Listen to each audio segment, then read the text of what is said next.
bring forth the repentance. We have Abraham our father. I say to you, God is able to raise the stones. I don't know what all that means, but the next one, both have. And even now the axe is at the root,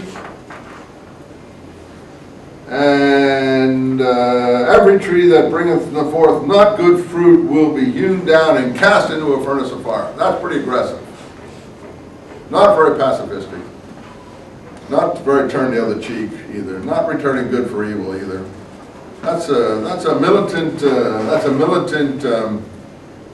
expression of something, a militancy, and it's saying, you know, and Luke goes further, I think, if I'm not mistaken, or both Matthew and Luke. Where do they say? Oh yeah, Matthew. I like Matthew in this case.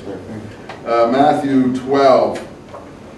And he will thoroughly cleanse his threshing floor, and he will gather his wheat into the garner, but the chaff he will burn up with an unquenchable fire. So you see, we have the axes at the root of the tree, and the chaff will be burned with an unquenchable fire. I mean, this is like Muhammad in the Quran. In fact, Muhammad in the Quran owes a lot to these kinds of things in the New Testament. Don't tell our Muslim friends that. They don't want to think that Muhammad is getting his material from any other place but an angel. But we don't want to upset their sensibilities. They might chop your head off.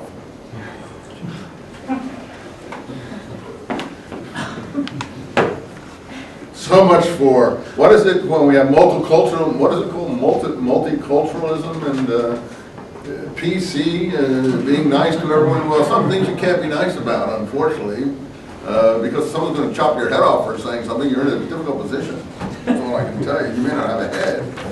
But anyway, you shouldn't avoid saying what should be said, just because they're going to chop your head off. I mean, if we did that, we wouldn't have any Galileos or Joan of Arc or anything else. You know, you have to stand up for what's accurate, and you can't worry what these people's reactions are going to be, whoever they may be.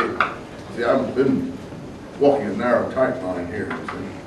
It's on tape, so I'm in good shape. I haven't said anything that is inaccurate, despite how some people hear things and then report them. I've heard how things are reported, which often makes someone sound like a lunatic.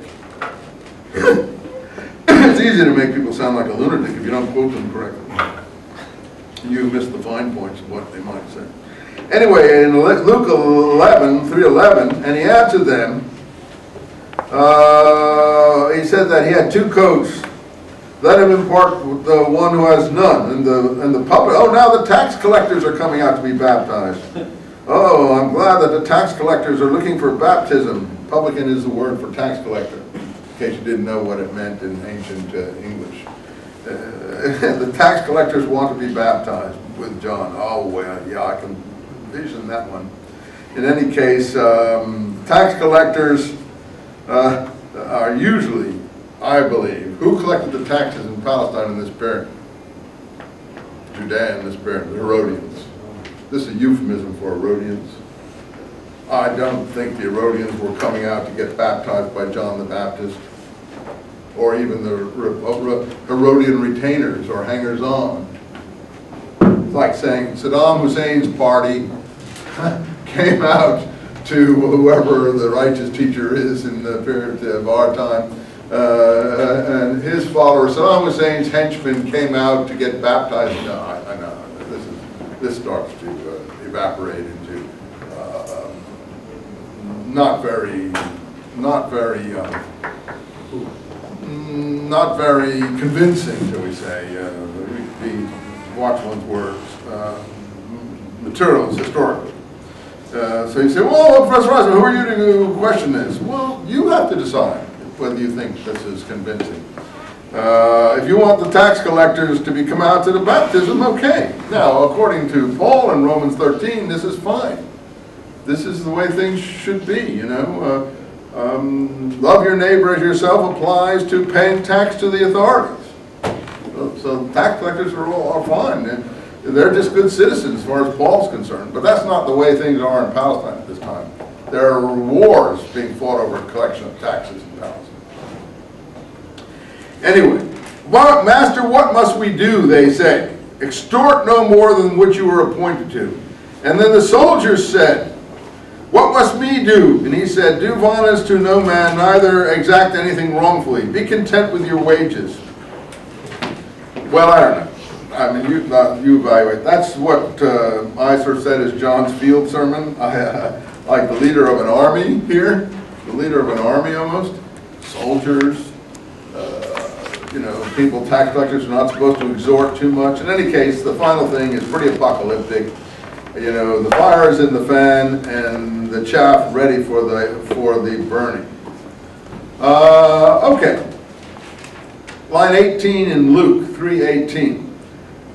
With many other exhortations before preached he good tidings unto the people. But Herod the Tetrarch, being reproved by him for Herodias his brother's wife, and for all the evil things which Herod had done, put John in prison.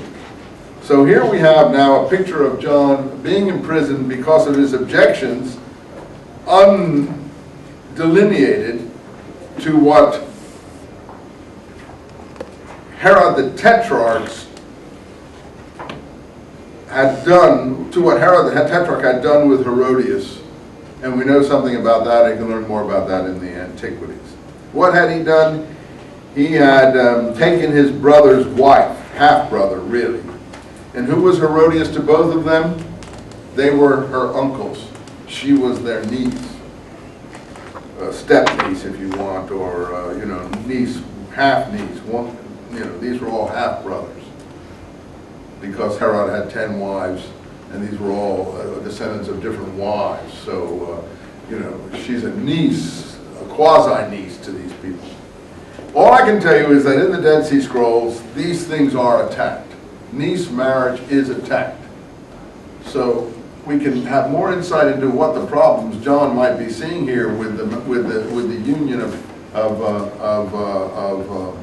Herod the Tetrarch, who was called Herod Antipas, in case you don't remember. That's who Herod the Tetrarch is. I looked at the genealogy to get this straight. And also the scrolls are against divorce. So the fact that she caused a divorce and was their niece would be two very big objections to the situation on the part of the Essenes, if the Essenes are represented by the Dead Sea Scroll literature. You follow me? Everyone says that Dead Sea Scrolls are Essene. If the Essenes are the Dead Sea Scrolls, then we know the Essenes would be objecting to this on 2 counts.